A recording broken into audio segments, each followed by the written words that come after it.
Before I prove to you that hard work beats talent every single time, let me first walk you through the most seductive lie in the history of human achievement. The one that has given more people permission to underperform than any other belief ever constructed. The lie is this, that the people at the top are there because of something they were born with. That the gap between where you are and where they are is a gap in natural endowment, in raw intelligence, in innate skill, in the specific genetic lottery that handed them something you were not given. That the playing field is not just uneven, but fundamentally, permanently, unchangeably tilted in favor of people who simply arrived with more. This lie is seductive because it is comfortable. If talent is the deciding factor, and talent is fixed, then your current position is not a reflection of your effort. It is simply the natural resting place of your natural gifts. You are not underperforming. You are exactly where someone with your level of talent should be. And there is a perverse relief in that. A permission slip to stop trying as hard as you know you could. A reason that sounds like wisdom, but functions like surrender. The research tells a completely different story. And today, through 3 lives that dismantled the talent myth at the highest possible level, I'm going to show you what hard work actually does when it goes up against talent, and why the outcome is never really in doubt. Welcome to Motivation Daily. Think about Michael Jordan. Before the 6 championships, before the cultural icon, before he became the standard by which every athlete in every sport is measured, there was a 15-year-old boy who was cut from his high school varsity basketball team. Cut. The person who would go on to be considered the greatest basketball player who ever lived was told at 15 that he was not good enough for his school's team. What happened next is the story that the highlights never tell. Jordan went home, went to his room, and cried. Then he used the pain of that rejection as the engine of a work ethic so ferocious that his coaches at every subsequent level described it as unlike anything they had witnessed. He arrived at practice before everyone else. He stayed after everyone else had left. He worked on specific weaknesses with the obsessive precision of someone settling a personal debt. Because every gap in his game was a reminder of a boy who was told he was not enough. And he was determined to close every gap until the case against him had no evidence left to stand on.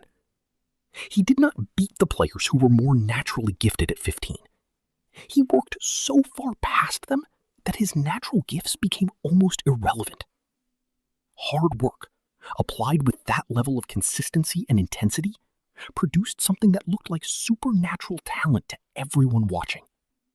From the inside, it was just the receipts of thousands of hours that nobody else was willing to put in. Now think about Steph Curry, the greatest shooter in the history of basketball, a player who has redefined what is considered a reasonable shot from what is considered a reasonable distance, who has broken records that were assumed to be permanent, who has forced the entire sport to reconsider its fundamental assumptions about where the game should be played. Curry was not recruited by a single major college program coming out of high school. He was considered too small, too slight, too physically unimpressive to merit serious attention from the programs that produce NBA players. Davidson College, a small liberal arts school with no history of producing professional basketball talent, offered him a scholarship. He took it. And there, in relative obscurity, he built something that the major programs had decided he was not capable of building. He trained his offhand until it was as reliable as his dominant one. He worked on his handle until it was as good as any guard in the country. He shot 10,000 jumpers in the offseason, then 10,000 more, until the motion was so deeply grooved that it could not be disrupted by defensive pressure or game speed or the specific fatigue of a late game. He was not born the greatest shooter in history. He built it, shot by shot, session by session, in gyms that nobody was watching, toward a standard that nobody thought someone with his physical profile could reach. Hard work did not supplement his talent. Hard work was the talent. The shooting was just the output of the input. And think about Oprah Winfrey, but through a specific lens that most people overlook entirely. The Oprah that the world knows, the broadcaster, the interviewer, the cultural force, is not a natural. She was fired from her first television job. She was told her voice, her appearance, her manner were wrong for the medium. The qualities that would eventually make her irreplaceable were initially disqualifying. She did not overcome that rejection by discovering a hidden talent that had been dormant. She overcame it by outworking everyone in every room she entered. She's spoken about the preparation she brought to every interview, the research, the reading, the hours spent understanding the person she was about to speak to at a level that most interviewers did not approach. The connection that looked effortless on screen was the product of relentless off-screen preparation. The empathy that seemed instinctive was trained, sharpened through years of doing the work that the camera never showed. She built the talent that everyone assumed she was born with, and she built it with work so sustained and so thorough that by the time the world was watching, it looked exactly like what the lie says it has to be, a gift. Here is the truth that research, evidence, and these three lives make impossible to dismiss.